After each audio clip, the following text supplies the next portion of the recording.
and CEO of Enabled Employment.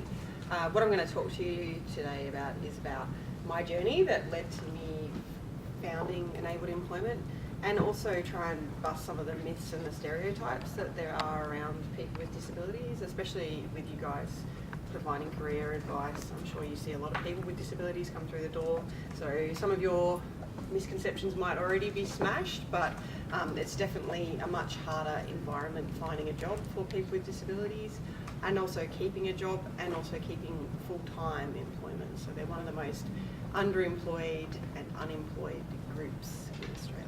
So I'll kick off. So tell you a bit about me. I'm standing right in front of the slide, so I'll move. So I was always a really good career woman, and the reason being I was a workaholic. So I have a mental illness, and I prefer to work so that I focus on other people's problems instead of my own, and manage my mental health. So I have really severe anxiety that I've had since I was a child. And so it was actually a plus for me. So as an employee, if you're going to get any employee, that's the one that you get, the one that works all the time, that's constantly in your face, who just wants to achieve everything with their career. And so at the age of 26, I was an executive level 2 in the government. I was working on a $1 billion program, and I had about 17 staff that I was responsible for, which I thought was fantastic. I was also studying my postgraduate, and I was a Thermomix consultant as well, so really liked to be busy. So everything was going great, and I'd been married for about 4 years, and we decided to have our first child. My husband was going to be a stay-at-home dad, and I was going to get back to work as soon as possible. And so everyone's like, oh, well, for your time off, for the 3 to 6 months, give up everything, let it all go. And so I did. I had my daughter, and it was great until she just slept all the time, and I had lots of time to think about how bad everything about myself was. Had a massive identity crisis. Who the hell am I? All I'd ever been was work. And I also ended up with a condition called postpartum thyroiditis, which happens to 10% of women who have children. Your immune system attacks your thyroid gland, and you have an overactive thyroid, and then eventually it attacks it so much that it becomes an underactive thyroid. So the symptoms of that... Have your attention, please. Yeah, so what that is, the symptoms of that is postnatal anxiety, postnatal depression. I don't know whether I should keep going or just wait.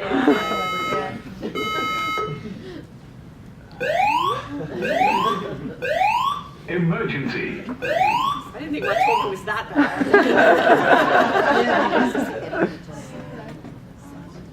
Are we good? I think. Yeah. Okay. So when they found that I had a resting heart rate of 180 beats per minute.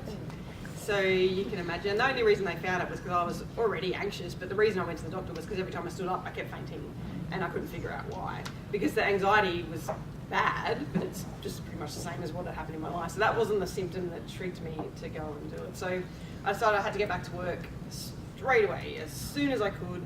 As soon as my daughter was ready, I was getting back to work. And of course, my husband goes, oh my God, that's too much work. I'm not going to be a stay-at-home dad anymore. Right at that point. So I was like, hey, what am I going to do? So I managed to get her into care, went and saw my doctor, and they said, yeah, best thing for you is to go back to work, because it'll help you to get better and help you get better. But I don't want you to go back full-time. You have to go back part-time. And so in the public service, you have to do a thing called a graduated return to work program if you're coming back part-time because of illness instead of full-time. And so all of a sudden my medical history was now open slather for everyone I worked with. So I'd been there for 10 years. I was very well respected. I won a Prime Minister's Award for public sector innovation and public sector management. Came back immediately, oh my God, Jess can't do her job anymore. Let's not stress her out. Oh my God, okay, we better take everything away from her. Oh, she can't manage staff because it would be too stressful. Let's take all her staff away from her. Let's put her on a special project by herself.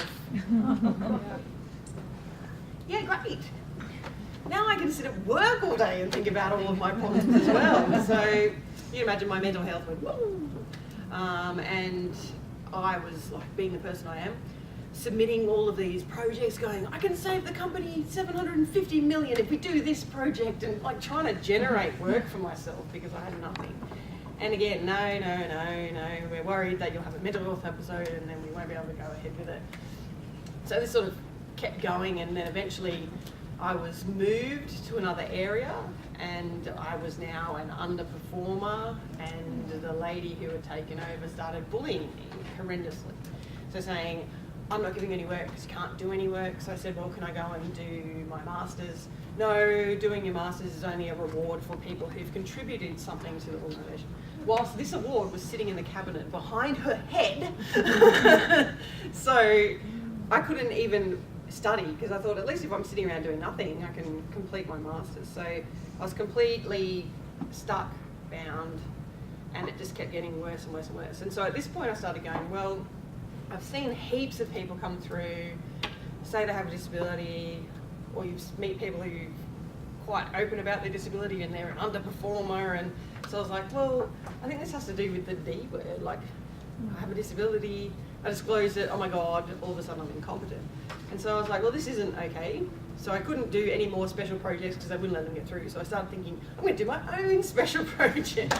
So I started going away and doing a lot of research. So my background, I studied software development, and I was a business analyst before I became a manager. So my background is to pull everything into pieces and understand everything before I came up with a plan. So one thing I found was there's 4.2 million people with a disability in Australia. So that's 20% of the population. It's the only minority group that you can join at any stage in your life. So tomorrow, you could be in a minority group that's treated terribly. We're 27 out of 29 OECD countries in how we treat people with disabilities and their employment. So we may be a progressive country that's ahead in what we think, but actually Mexico is kicking our butt in how they help people. So we've got a lot of work to do. And one of the other things that came out is all of these charities. So one thing I noticed was there's this sort of very disparate community services charities. You have to have MS to be in the MS group. You know, it's a bit cliquey, considering it's meant to be helping people. And so they are all trying to have the biggest voice to get out there and get your money. So what do you think gets your money? Really visible disabilities. So immediately they've done such a great marketing campaign that you say disability, and immediately everyone goes, okay, they have to be in a wheelchair, they have to be blind, they have to be a Paralympian, they have to have cerebral palsy, they have to have MS, or otherwise they have to have some other childhood illness where you can have little pictures of kids with disabilities to get your money. And so that's immediately, so you can imagine why everyone goes, oh, they're not able to do a job, or they're not this, or when in fact it's absolutely completely opposite. So 90% of all disabilities are invisible. You would never actually know that that person has a disability by looking at them. And so most people with disabilities are out there every day working at 150% just to manage their illness and complete work. So it's a lot of effort. So imagine what they could be doing for your business or for a business if they didn't have to worry about managing their illness as well and keeping it a secret and quiet. So I actually met with the Arthritis Association a little while ago, and they were talking about how do we get out there and get more money for our association. It's 37% of that 4.2 million people. It's like, oh, you have to make it sexy. How can you make arthritis sexy? But the majority of the government funding and charity funding should be going to them, because they can help the most amount of people with each single breakthrough that they have. But it's not sexy. So there's a lot of work that needs to be done on those misconceptions and stereotypes. And that's when I started thinking, well, all of these people are out there. So the disability employment service providers that help people find employment through the government only helps 10% of people with disabilities. And the NDIS only helps 6% of people with disabilities. But it's touted as the solution for everything, which again is starting another big stereotype and misconception that we don't need to do anything more to help people with disabilities because the NDIS is here. But there's 90% of those 4.2 million people out there struggling without any support, without any government help, and every time they say they have a disability, they can't get a job, even though they want to work. And I think Graham Innes, who was the Disability Discrimination Commissioner, summed it up perfectly. No one, unless they specifically wants to sit at home and do nothing every day. When it's put on you, when it's not your own decision, can you imagine how horrible that would be? Like, for me, I know I can never retire, ever. So I can't handle sitting at home doing nothing. But imagine if I had no other choice. And so I think what they were talking about today, like entrepreneurship, people with disabilities are one of the highest groups of people that found their own businesses because they've got these restrictions of being unable to work, so they create their own business so that they can work around those restrictions and get through. So one of the biggest stereotypes about people with disabilities out there is if I hire them in my company, they're going to be more work. It's going to be so much work for me.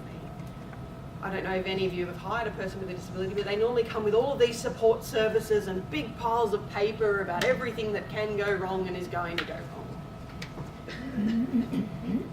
So you immediately think something's going to go wrong. Actually, all academic research, they take less sick leave, they have less workers' compensation claims, they're just as productive or more productive, they're more loyal, they will stay in a job longer, plus they bring all the benefits of diversity. They have different ways of looking at things, different ways of doing things, which normally results in productivity improvements and better profits. So I think there needs to be a big change from this diversity and inclusion. Because we're including them, really? It's 20% of the population. If we continue down this path with an ageing population, after the age of 60, you're 60% more likely to have a disability. So if we're going to be including all these people, we're not going to have anyone to work at all. So we need to change the narrative about the fact that it's about diversity and getting these people into employment. And Walgreens in the US, his son has autism, and he decided, out of the goodness of his heart, to one of the distribution centres, he was going to make it 60% of people with disabilities because he was going to give them a go, give them a job. Because that's normally what happens. And so they did that. It became the most productive distribution centre out of all of their distribution centres. Has less sick leave, less turnover, and it's their most happy place ever. Like, the morale there is amazing. So it's a business decision. So he's now put in that every single distribution centre has to have 40% of people with disabilities. Because it's a business decision now. It's not about some sort of view of this is going to improve. And what it also does is means that people in that organisation are more willing to talk about if they acquire a disability all of a sudden overnight. And so they can put things in place if someone's going to have a mental health breakdown, so that person doesn't eventually leave and they're stuck. So there's lots of different benefits that come out of it. So what we wanted to do was try and get business as a way to tap into that. So there's this whole untapped talent pool of really amazingly skilled people working at 150% just to be 100%, but we wanted to introduce a place where they could disclose, where they could get all the accommodations that they need in order to manage their illness, plus have the business see the benefit of how amazing they are. So we created a fully online hub that takes away all of the excuses about why you can't hire a person with a disability, because we do it all for the business. So it's very, very much what the business wants, how the business wants it. We say, give us your jobs, don't create jobs for people with disabilities, because 9 times out of 10, the person that creates it will always create it as some entry-level scanning job. So we say, what are your jobs available? And we will fill them. We might not always fill them how they expect us to fill them, but we will meet every single requirement of that role in how we do it. And so we make them pay us for the tasks, because you should be paying for amazingly qualified candidates. And we compete on the open market. So when we put our candidates forward, so do all the other recruitment agencies, and we have probably a 60 to 70% fill rate, whereas a normal recruitment agency has a 25% fill rate. So even competing, our candidates are the best candidates, and that means that they're normally more willing to look at flexibility in that role because it's the right person for the job. And how can we make that work? So probably a good example here is we had a Department of Defence job. It has to be on site, has to be on site. Well, we could get you this person who has a PhD in exactly what you want, but they only work from home and they live in Perth. Oh, so she exclusively works from home for the Department of Defence. and they're now just gone in and they're a finalist in an award for the work that they've done together. So we will always fill the role in exactly what wants to happen, but we're there to make it happen in a better way and offer different supports around it. So the biggest point of difference with our company is, so we're a business with a social cause. We chose to be for profit, which most people go, oh God, that's not a social cause. But for profit means we're going to show everyone you can make a profit, and we are now. So what does that mean? Competition, more people, better services, and more choice for people with disabilities. So it's actually a deliberate move, even though it's 10 times harder for us, because we don't get any of the grants, we don't get any support, we can't accept any philanthropy or anything. So we went down the normal route of a accelerator program. We have private capital investment getting us through. But we started 3 years ago and we were the first of our kind, and now I can look around and I can see between 6 to 10 for-profit businesses that are for people with disabilities out there. So I can hand on my heart say it's working, and there's going to be more choice in the future and better services. So currently all the government services are block funded. People can't leave. If they don't help you, you're just stuck there. They get about $16,000 a year for you just to sit on their books. So there's lots of things that have to change to make services better, and so that we can accept people. So we started with people with disabilities. So that was the first for myself. I was like, this needs to change. And about 6 months in, we started to realise that there were other groups that are facing the exact same barriers. So they might be from different groups, but the barriers and the issues and the solutions are all the same. So the first group that we moved into was military personnel who've been wounded in line of service, plus their families, because they're supporting them and moving around. And we have a very well-respected community, but again, there's all of these myths and misconceptions. And again, charities are out there going, everybody who leaves the military has post-traumatic stress disorder. That's the view out there. So now everyone's going, oh my God, if I hire someone from the military, they're gonna have post-traumatic stress. No, very small percentage again. So we're trying to break down those barriers, get people in. And then the other barrier that they face is they're really not good at translating what they did into a civilian job. So we've had people who could be senior project managers for companies say, oh, but the only thing I could do is become a fitness trainer. No. So really about taking them through that process, getting their confidence back, and then getting them into a job. And that's gone really, really well. And so we also extended, because we also noticed that a lot of people who have served will not say they have a disability. And so we extended it out to include anyone who has served for the Australian Defence Forces, police forces, paramedics, people who've served on peacekeeping missions, everything, so that we can try and capture all those people who don't necessarily want to identify, but we can offer them the support because they naturally gravitate towards us, because that's our goal. And then in the last 6 months, we also expanded to include seniors, so anyone 55 and over, because they're starting to face some serious problems. Most people don't want to retire now, but people think that you can't work anymore once you hit a certain age.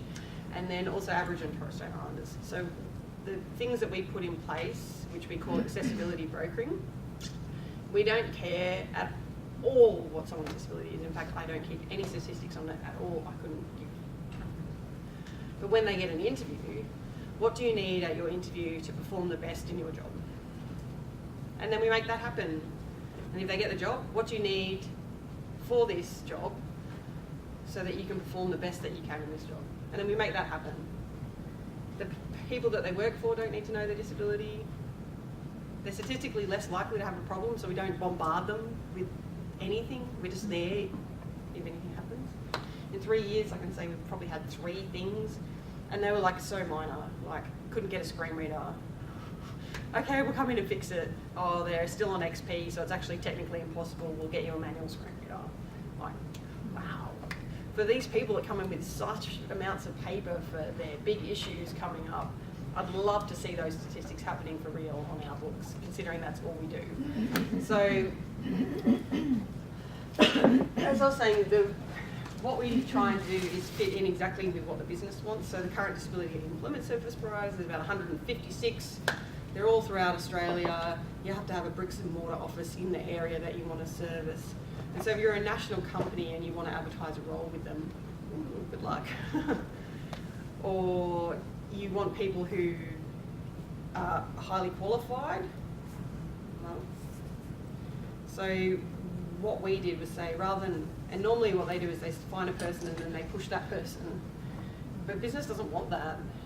Can you imagine a person who's hiring 40,000 people a year, getting an email every day from 156 places going, you should take this person on? It might seem like one email to that person on the ground, but for these big companies, they're getting like 20 or 30 of these a day, constantly. So what we did was flipped it around and said, what do you want? And they just want people to work like a normal recruitment agency, and so that's what we do. So we fit in exactly with all of their existing processes so that we can get it going. So the next one is a bit of crowd interaction. I know everyone loves this. Woo.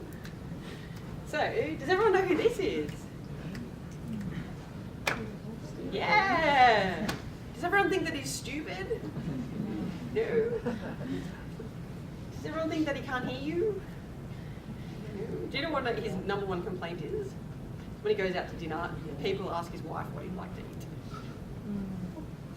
Can't even make a decision about what he'd like to eat. So that's what I want to talk about, is myths and assumptions, and why do we look at other people and think that they're completely incompetent if they look like that?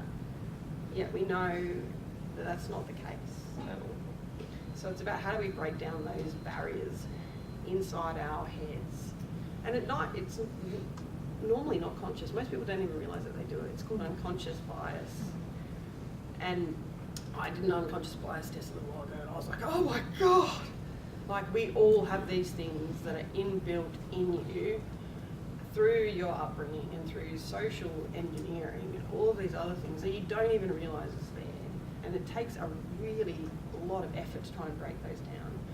So I'm going to try and take you through a bit of one today. So I don't know if any of you know, but Stephen Hawking recently did a bit of a world tour, a night with Stephen Hawking, and he came to Australia and presented at the Opera House. So we're all now going to be event managers. So we're all going to organise this event. So what do you think that Stephen Hawking needs for his event? Access, yeah. Perfect. We probably need a ramp. What other things would he need? Microphones and audio equipment so they can hear him. Yep, perfect. They probably have to be set up into his computer and everything plugged in. What about the travel there? In the UK, what do you think he'd need for that travel? First class. Yeah, plane that can accommodate that wheelchair. Yeah. How's he going to get on the plane? Bathroom facilities Yeah. on the plane. Carer, yeah, definitely. So this is looking like a pretty full-on tour, isn't it? So do you know what happened when they asked him? I don't want to travel. Let's project me as a hologram on stage from Cambridge University. And that's what they did. So they used the most cutting-edge technology, which is what he's all about. But he didn't have to travel, so all of those expenses weren't included. And he didn't have to manage his condition whilst travelling. Can you imagine how tiring that would be on him and taxing? So he just went to his normal workplace, sat down, and there he was on stage and did the whole presentation. So that's what I'm talking about assumptions and myths. And it's my personal belief, and probably our business's belief, because I keep pushing it on my staff, that discrimination, like 99% of people aren't psychopaths. Like, people don't go out there deliberately trying to make someone's life bad and do this discrimination and be horrible. But they make assumptions because they're too afraid of doing the wrong thing. So rather than asking a person, or looking a little bit silly, or using the wrong terminology, which means that you're not politically correct, you'll go, okay, I'm going to do all of these things that I think they need. And that's what happened to me. They did all these things that they thought I needed because no one wanted to actually go, what do you need, Jess? And I was discriminated against. And so for me, discrimination just comes from that fear. And Australian Network on Disability does this amazing thing where they come in for a year and work with a business. And I just call it like, it's a year's worth of knowing that it's okay to ask one thing. That's why it's disability confidence. Oh, it's okay to say disabled instead of disability. Oh, phew. It's okay to ask a person what they need. And so that's the real difference, is getting over that fear of saying the wrong thing and getting over those unconscious biases that you might have. So 99% of the requests that we have as part of that, what do you need to do job? It's never about changes to the workplace, because 90% of disabilities are invisible. Yet we think that that's what they're all going to need. But it's all about flexibility. Flexibility is how we manage everything, and it's also how everyone else manages everything. So it's even better for companies to introduce that, because it's not just people with disabilities that you're helping, it's people who might be caring for their parents, people who have children, people who have really amazing hobbies, like an athlete. Like, flexibility in your job means that you can manage everything, and you actually get 10 times more out of your people, and people want to stay. So I've got another really cool real life example. So this is Sharon. Sharon is my media liaison and communications manager. She's an amazing qualified journalist, has had an amazing career. She used to work directly to John Howard with the Islamic community, and how we interact with them after September 11 and all the terrorist attacks. Wrote a book about it. Used to work for Reuters. And so I've known Sharon for a long time. And so when I started the business, I started harassing her constantly. You have to come and work for me. She wasn't working at the time. She's got a condition called spinal stenosis. It's where your internal bits eat your spine. It's not very pleasant. But she's also got complex post-traumatic stress disorder from a previous episode at one of her employment. And so she doesn't sleep. So she doesn't like to leave her house. So she just likes to stay home, but she's completely capable. And so I was like, this is great, this is what we do, work for me. And so I finally convinced her, and she came across. But one of the big stories that sort of stands out from her career was she was working for the Australian Public Service.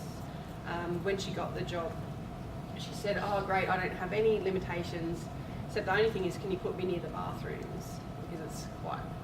So what do they do? Put her as far away from the bathrooms as possible. People don't want to leave their desks. We're not moving everyone around for you. You have to fit in with what's already here. I think that was a pretty reasonable request. Anyway, she was like, okay, I don't want to rock the boat. So it was all fine, except she was in a new state-of-the-art building. There was a fire door on the tea rooms. So it's all disability access, meets all the requirements, but there's this big heavy door that you have to open, which is fine. She could do that with her walking stick, except if she was carrying a cup of tea from the tea room, and it was the door to the tea room. And so she used to ask the lady who sat across to open that door for her. Do you know who made the complaint? Yeah! Sharon never said anything.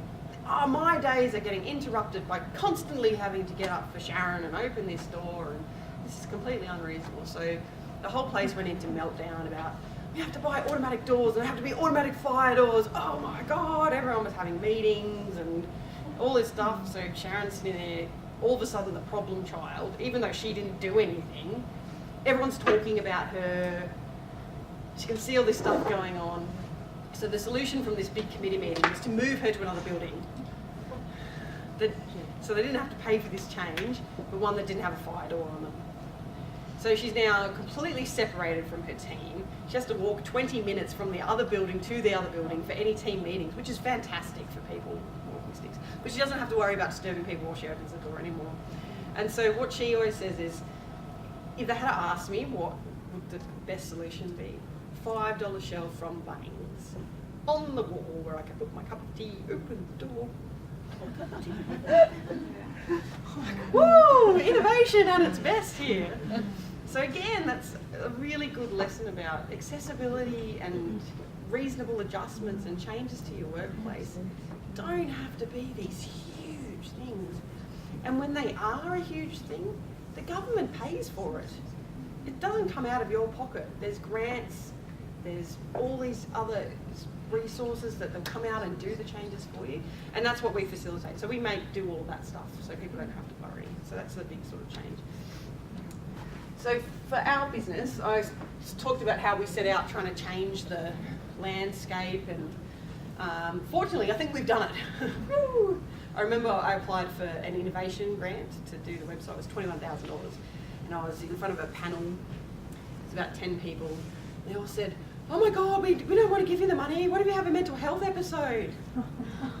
We're giving you this money and we don't know that you're going to succeed because you might have a mental health episode and not succeed." And I was like, really? So I sort of took them down a path that people with disabilities are more resilient. In fact, the reasons that I have a mental illness and severe anxiety from my childhood, nothing is ever going to be that bad ever again. So if my business fails, woo! Yeah, it's going to suck. But I'm going to get up again and I'm going to keep going. And so they were like, "Oh, okay, all right." So the first time they rejected me for that reason, and I went back again and I got the grant. Those exact people who are on that panel now have just launched a social innovation fund to specifically fund new innovative businesses with people with disabilities because they're more resilient, they're the best entrepreneurs, they're more likely to succeed. So I can see that one little change in Canberra. And then also nationally, I was awarded the Telstra Businesswoman of the Year in the startup category. And when Joe Biden was here last year, I was on a business roundtable with him advising the US government on what they could do and how they could change things over there. And then I was in New York, where I was named the Female Entrepreneur of the Year, and our business was named the Best Commercial Business. So definitely got worldwide recognition of what we're doing, what we're trying to change. And then at the Australian Human Resources Institute Awards, we took out the Disability Award over Australia Post, Commonwealth Bank and Crown Casino. And us. So yeah, definitely trying to show people how things need to be done differently. So that's it from me. I don't know if I've got time for questions or... Yeah? All right. Woo. I normally have shocked, stunned silence for the first 5 seconds and then, oh yeah, yep. A lot of us are working in schools, and we have students who are making transitions either into Year 11-12 study or from Year 11-12 study into the workplace. Yeah. How do you believe we can best assist students in finding meaningful employment? Yeah, I think there's probably a few different paths. I know the government's trying to do all these things, but again, I always sort of find the government has these people who make policies. Are they people with disabilities who were a student with disabilities? No. So there's lots of different sort of pathways, and I'm actually working on the National Disability and Carers Advisory Council to the government at the moment, and that's my carriage piece, is what is out there for people who are leaving school and what can we do to change that. So the biggest barrier that I see at the moment is if you're leaving school and you've got a disability employment service provider helping you, you have to get a job that's 8 hours or more, or you can't get the help, and then you lose all your government benefits and all of this sort of stuff. But when you're leaving school, if you can't even take a job that's a few hours a week to get experience, and you're expected to lose all of your support systems just because you've got a job for 8 hours or more. So it's really daunting for people to actually go out there and start looking. So we've just done recently with some of the government departments, is their graduate programs. They're actually now really keen to try and transfer people with disabilities in that way and get them to build up. So that's one avenue that we're looking at. What we also offer is, because we're not government affiliated, we allow people to take short-term contracts without it affecting anything, so that they can get those experience. We do freelancer work. So there's lots of different opportunities, but probably the biggest success that I have seen in that thing is mentoring programs with companies. So people talk about the mentor is, you know, I'm doing this, I'm helping people with disabilities, they're coming in, but actually it's the other way around. People sort of miss that bit. But you get students who are really amazing come in and meet with these people and change their attitudes and their misconceptions. So it not only gives that person an opportunity to have people meet them, but it then changes that culture ongoing throughout that organisation to get better people through. But it's definitely a hard, because it's not about their capabilities, it's about people's attitudes and stigma about getting them a job. So, but I think it's about getting them in front of people, which is why we are constantly out there telling people about our disabilities and really trying to change that stigma. But they're very welcome to sign up with us. That's one solution I can put forward. We've probably got time for one more question.